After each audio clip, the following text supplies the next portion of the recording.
أهلا بيكم في همسة الظلام، المكان اللي فيه الحكايات ما بتخلص واللي بتحصل في أماكن حوالينا.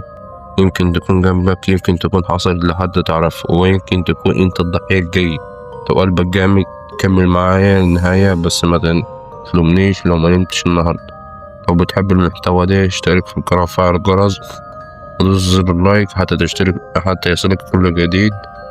الغريب ده نبقى الساعة كانت 1 بعد نص الليل، وشريف كان راجع من شغله متأخر. شغال في شركة أمن خاصة وبيشتغل ورديات ليلية علشان يكمل مصاريف البيت. وبعد وفاة أبوه اليوم ده كان تعبان جدا، وكان اللي عايز ياكل لقمة وينام وهو بيفتح باب شقته في الدور الرابع من عمارة قديمة وسط البلد.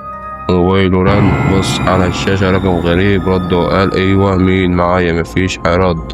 سمع صوت أنفاس تقيلة وبعدها صوت خافت قال أنت الضحية رقم 13. وقفل المكالمة. وقف شريف لحظة مكانه استغرب ومستاء وقال ايه الهزار السخيف ده. بص أول ما لف عينه على باب شقته لاحظ حاجة غريبة، في علامة مرسومة بالطباشير الأحمر شبه رقم 13 بس مقلوبة. لمس العلامة حس بسكون